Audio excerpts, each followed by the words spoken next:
Hello, everyone. Welcome to the 27th episode of the Talk Show. And this is our last session of 2022. So we have a really special guest today with us, Prema, joining us from Malaysia. And for those of you who are running a startup, I think this will be a very productive session because Prema not only has the experience of working as a CEO, as a managing partner in some of the top firms, but when it comes to customer management, team effectiveness, and an eye for talent, she is just the consultant to go to. And it's a pleasure to have her here today. Thank you so much, Prema, for coming on here today. Am I pronouncing your name right? Absolutely, Prema Mehrotra, and it is entirely my pleasure to be here with you, with all of you. So let me just do a very quick introduction. My name is Prema Mehrotra, and as Khadija said, yes, I'm from Malaysia. Uh, Let me just go through a very, very quick background. I started working almost immediately after I graduated in a Malaysian university, from a Malaysian university in the area of mathematics. So that means I now have about 40 plus years of working experience. So 15 plus years was in consulting and 25 plus years was in management.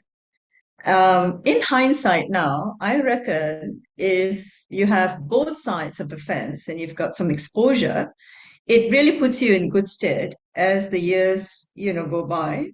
There seems to be in people like us a real need to be relevant, and I speak on behalf of you as well, Khadija, that, when you've gone on both sides, your desire to stay relevant stays longer. Now, the first experience that I had in consulting was with this firm called PA Consulting, which at that time was the largest consulting firm in Asia Pacific. Now, for the younger ones who are listening in, going to a large firm is a very good platform for all of you. You know, if you keep yourself inquisitive, keep learning, get yourself involved in everything, presentations, negotiations, brainstorming sessions with the seniors, you actually start building up your base. So if you combine that with reading, you really are building up your base much faster. Okay. Now, in those days, those people who joined a consulting firm, it wasn't a prerequisite, but you had a major advantage if you had an MBA, which I did as well. So I had a Cranfield MBA, not knocking down those who get MBAs and not knocking down my own MBA, but unfortunately, an MBA has a lifetime. Because there is no such thing as product life cycle these days, and things change a lot, change very fast. I'm not sure how much value we can get from an MBA apart from the discipline of always wanting to make sure that we do not leave out any area of assessment. That's a discipline you build up. Mm. But in terms of your own knowledge, the short certifications that they have right now are darn good, are very, very good, and help you build up the same level of strength. So in this consulting firm that I was with, subsequently, after going through international assignments and all of that, then I joined a large startup in an area at that time which was very new in Malaysia. So this would have been in the mid 1990s, Mm. and it was in the area of telecommunications. And that's when I realized how the world of consulting was changing. So I joined them as a consultant, and then they offered me a permanent job. And I stayed on for about 4 years. Now, this is pretty common, I think, in those days. Mm. So if you come in and you have a chance to shine, they hire you. And then it's your choice.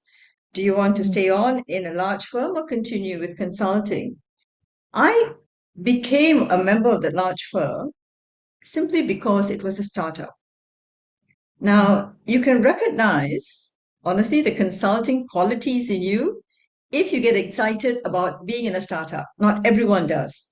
There is total Definitely. ambiguity, there's total chaos, nothing is Absolutely. working right, and yeah, and stuff like Mm, that.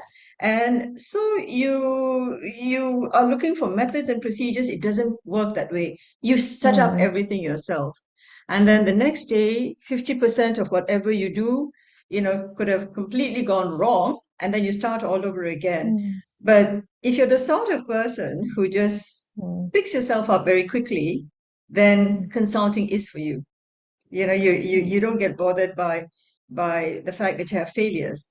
The other thing that I enjoyed in this particular company, and it was a partnership between Malaysians and the Americans, the US West of the old days, mm, was the intellectual exchange. So mm, here's the second thing of being in a startup and know how and your own knowledge of how you enjoy it. You like to be challenged because if you're the sort who thinks that you get more ideas, then you mm, would love to be challenged by everyone all around, even the younger ones. And the more you encourage them to participate, the better you feel. Here's the thing, at the end of the day, you make the decision.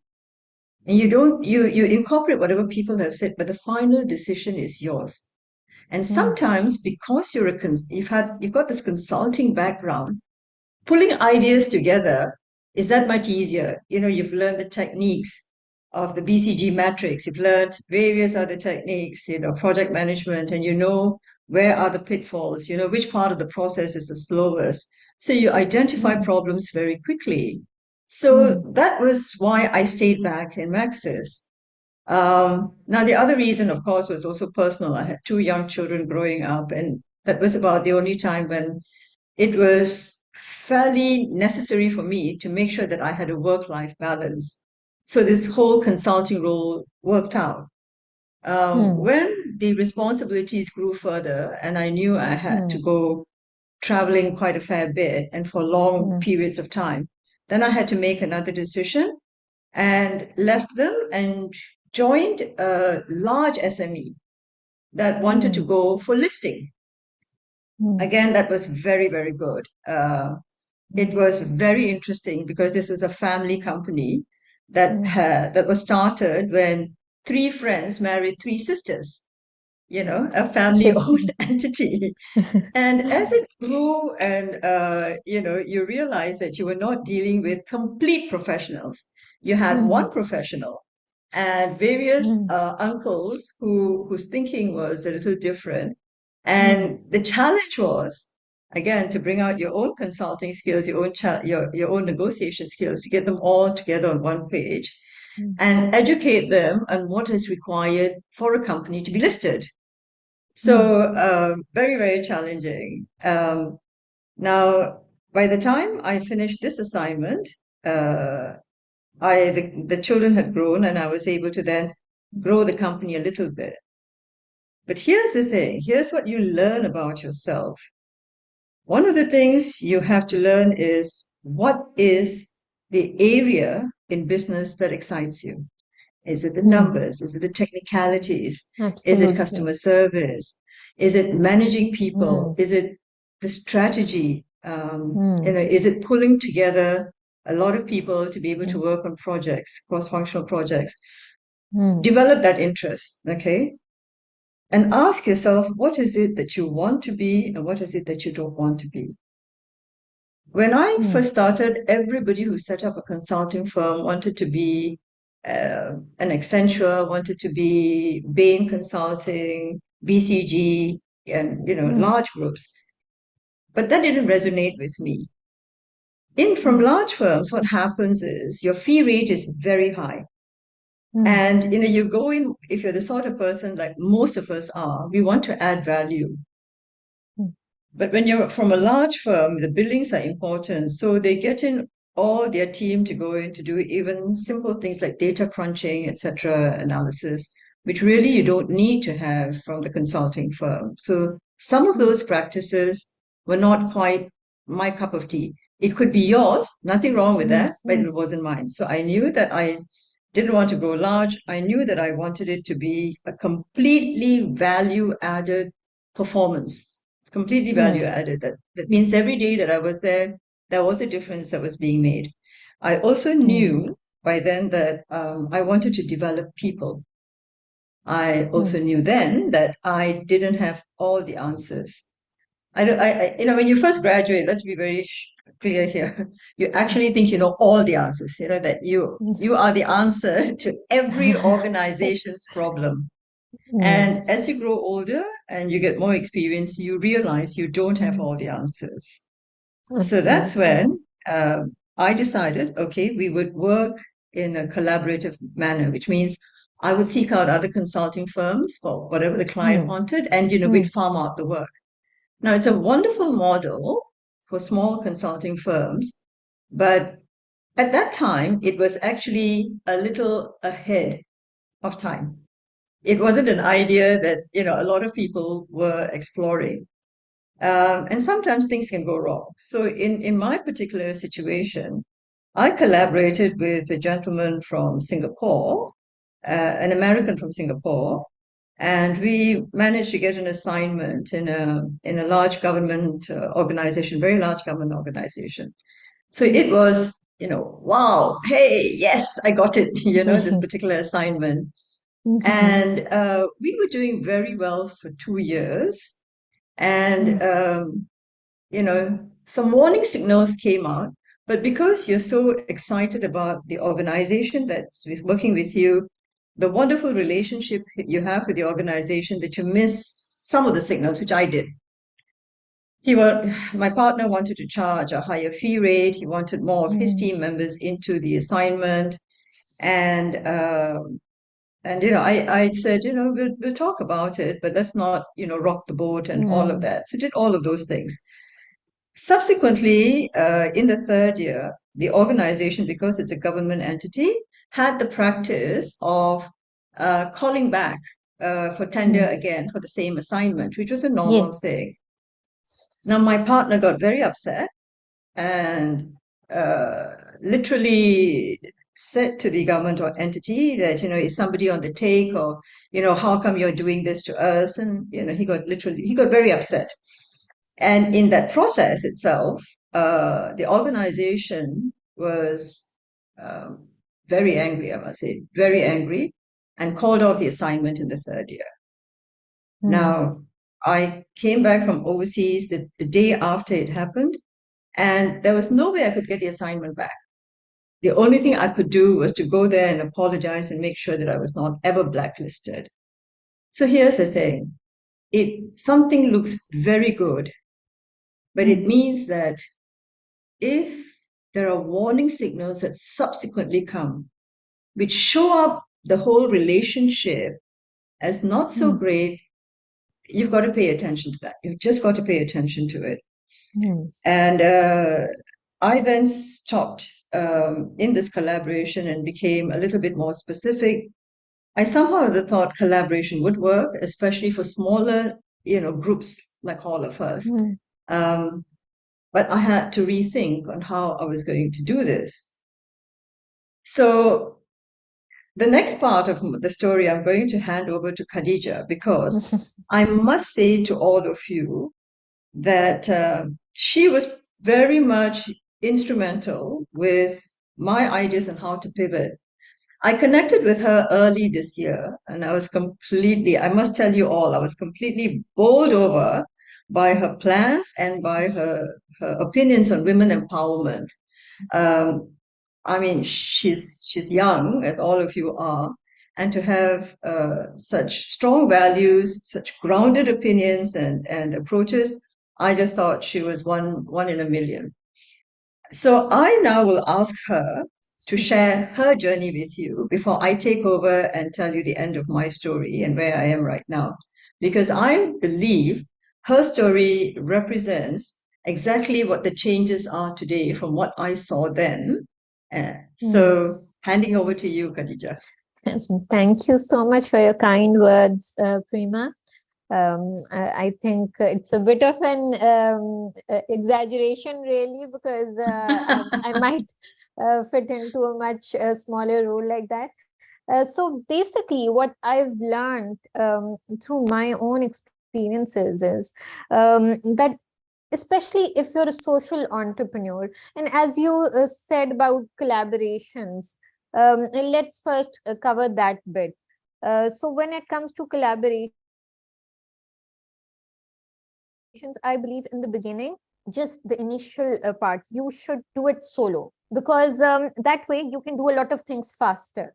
And once you're aligned and aligned with your vision and you have a direction, then it's good to add people on, maybe as co-founders, as collaborators.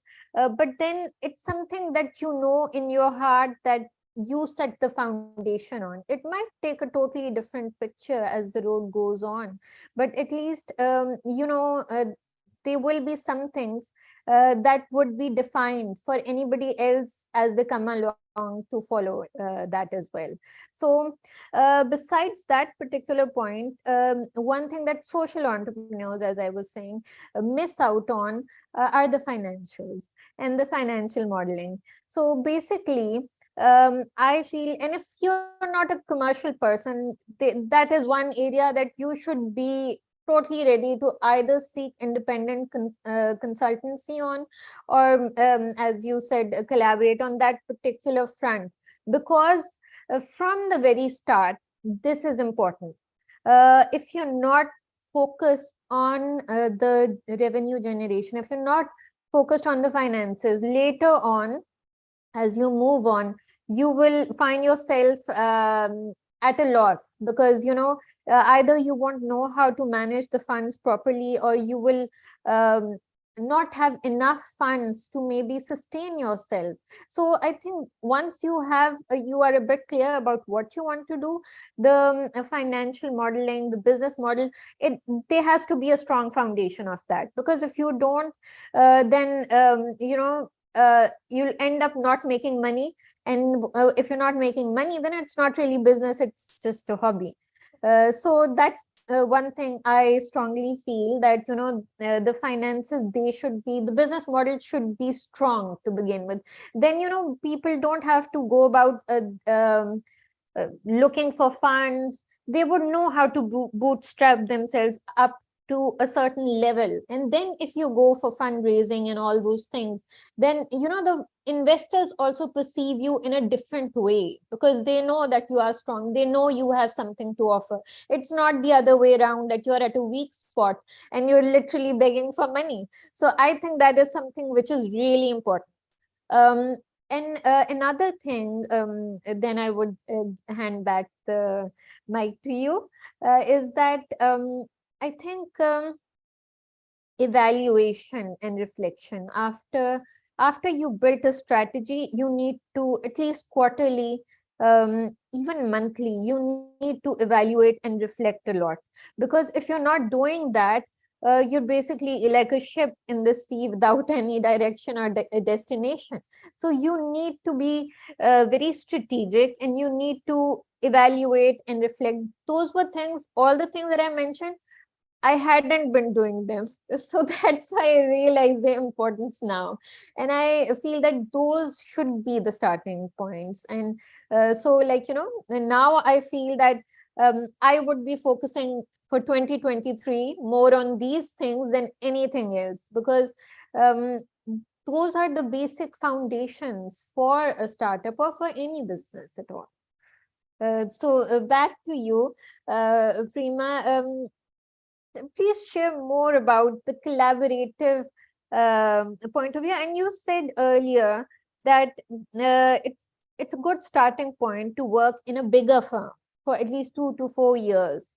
What do you feel are the skill sets that a person can, or things that which can later on prove pivotal in their journey? What can they pick from being in especially larger organizations for those initial years? Thanks so much, Khadija. I have to reiterate what you just said earlier because it's very, very important, and I took that for granted. Now, in terms of statutory requirements, each country is different. Now that your company secretaries, your different bodies, like we have in Malaysia. They are very specific, for example, in how you name yourself and all of that, and your M&A, what it looks like, and it could be very different in Pakistan. So yes, that needs to be checked. The second thing that you mentioned, Khadija, which is very important, is that the first few assignments, you need to do it on your own.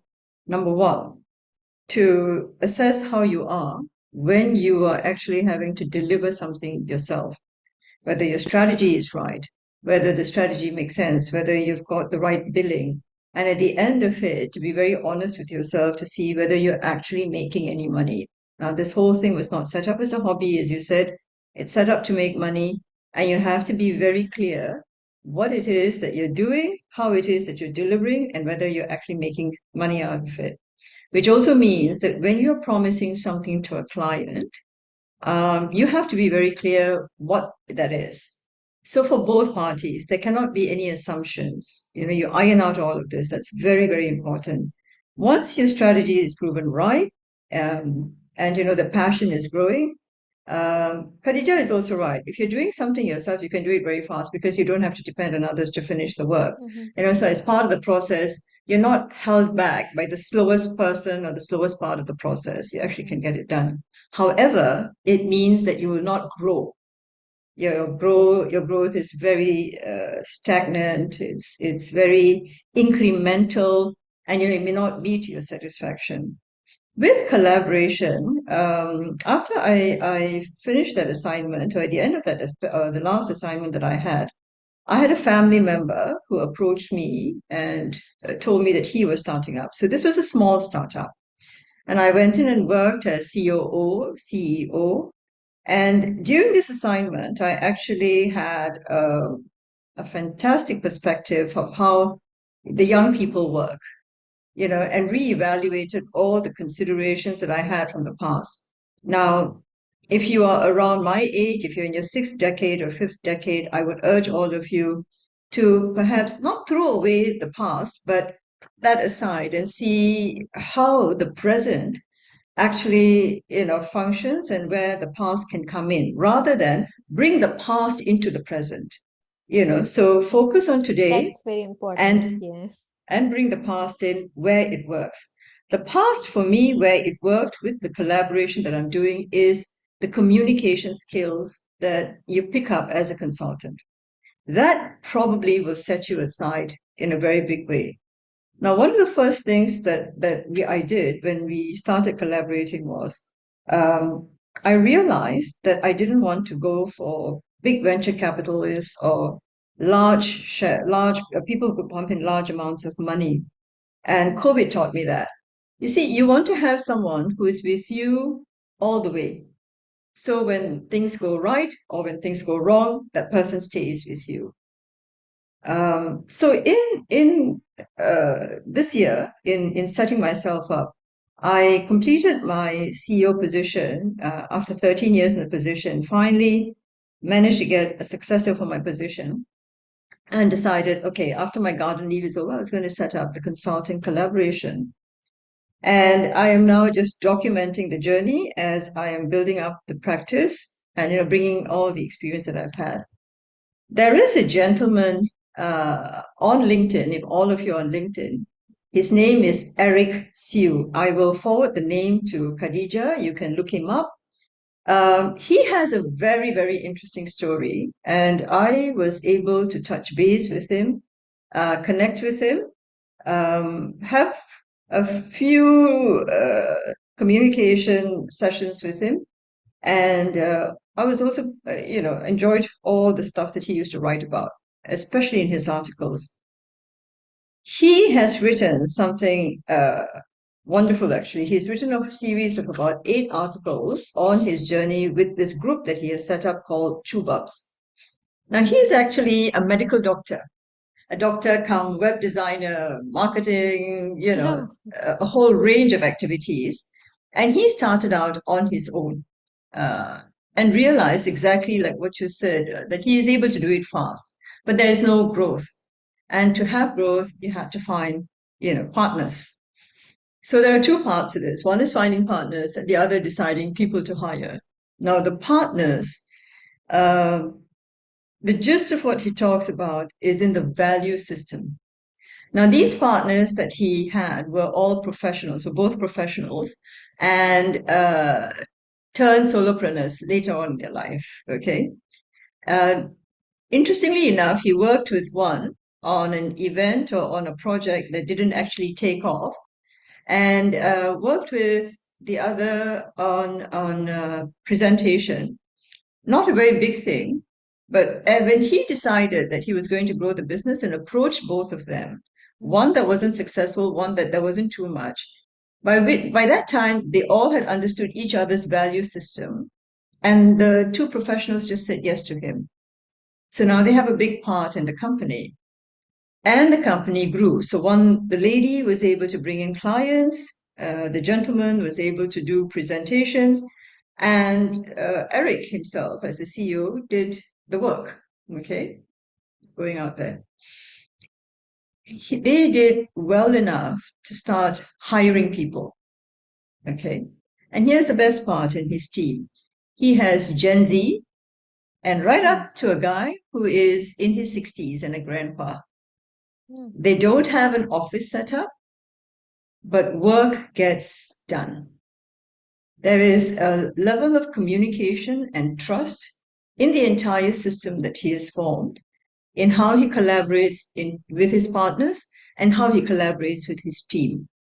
Work always gets done, and that's why he's still growing. So if you ask me, in this current era, forget the past, just look at the present, assess the people out there, choose them on the basis of a value system where mm, if you're the sort who wants to deliver value at every point in time, and that's your mantra, you also want to be able to have sessions with people who are free in sharing their thoughts with you. They don't hold back. This whole thing about, but this is what I developed, it's all mine, and sort of thing. They're willing to share and to come to a solution for the client. You could have a great program, but if it doesn't suit the client, it's just not worth it. So you have collaborative partners who are very interested in solving the client's issue and who recognize among themselves who is the best person to deliver it. That's mm, about the best you can get. mm, I am now in a situation where I have two ladies that are working with me.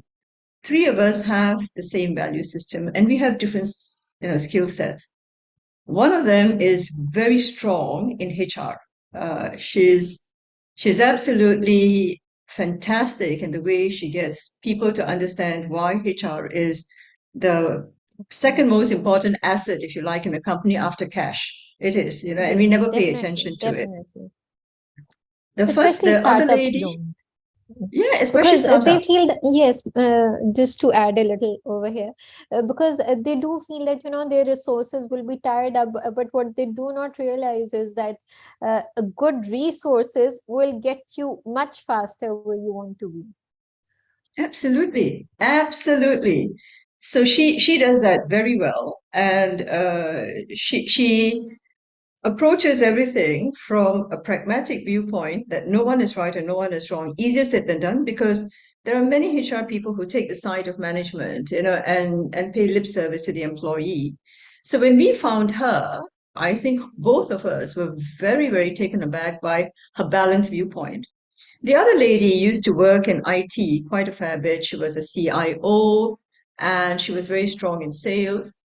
And her forte is in her communication with the millennials Hmm, and, the older millennials as well. Plus, she instills trust in them. It's a hmm, it's it's a it's a strength that we take for granted that the hmm, client will trust us. Let me tell you, at the end of the day, if it's a sinking ship and the client had to let someone go, he will let you go. But if there is hmm, trust in the fact that you will work with them to steer this boat through, guess what? You have them for life. She is one hmm, of those. And all I do is end up, pulling things together from what they've said and say, all right, this sounds like an optimum approach. This is what we can promise. This is what we can do. Mm, And it's working. It's working. So we're going to try it out on an assignment. But read this gentleman, the Chubabs, read their journey. Read Eric mm, Hughes' articles about his team, how he hired, what he looks for, what is important in his partners.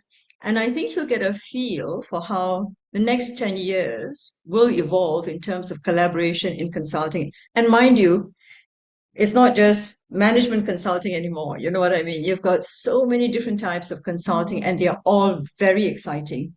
So mm, I could, for example, be working with a IT company that's going to be mm, speaking to a venture capitalist, and he needs an IT consulting arm, somebody with an IT consulting knowledge on how to approach this.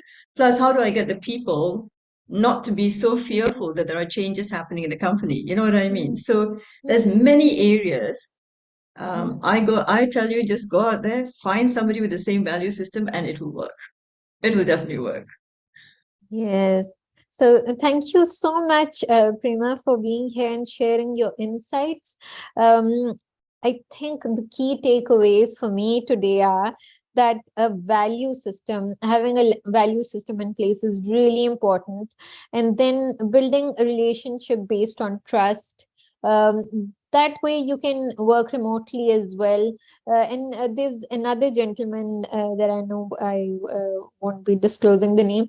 So he has, I think, a really spread out company within his country, and they're doing absolutely amazing work, and it's all remote. So they must have some systems like that put in place. So I think this is the future of work as well, collaborative, remote, and it's easy for everybody as well, because Yes. um, you can still manage it even when you're sitting at home, or something like that. So I think um, value system and good terms and conditions, obviously, that they have to agree to, so and not undermining human resource and collaborations. So however you add human resource, whether you're hiring them, whether you're having them as partners, co-founders, that is really important to the growth. Value system, trust, growth, this is what I'm hearing. So Yes, thank you you got it so spot much. on, Khadija. So thank you so much for adding value to us. And those of you who are watching and you have any questions at all, please leave them in the comments, and I or Prima will get back to them. On this note, any parting advice that you would like to give, any words that you'd like to share? The only thing I will ask all of you to do in 2023 is to remain healthy, and the sun will always set in the evening. It will always rise in the morning. And any problem you're facing at work or on your own in trying to get this going forward is just temporary. It will all work out. It will absolutely all work out. Have a lot of faith in yourself, have a lot of hope, and a sense of humor, because those ingredients help you get through the next day. If you stay very much in the hole and in the past and you whine about how everything went wrong, there is no way anyone can help you. You've just got to shake it Absolutely. off, have a good laugh, and that's it. Just keep moving forward. Hashtag keep moving forward is my parting advice. So resilience. Fabulous. Yes, definitely. And I think that is one thing that startup founders really need to hear, because a lot of them do get demotivated when they see that, things are not working out, but they take time. And hard times do pass. You just have to be consistent with what you're doing and keep believing in yourself. So thank you And so much. I love developing people. So if anyone has questions, I've seen Khadija do the same. So please send it back to us, and we'll be very happy to help you progress forward. So thank you and have a lovely new year. An amazing 2023. May it be productive and prosperous for all of you watching, and Thank for you, you. Prima, as well. Have a Thank you, lovely day. Khadija. Thank Take you. Bye care. God bye. bless. Bye bye.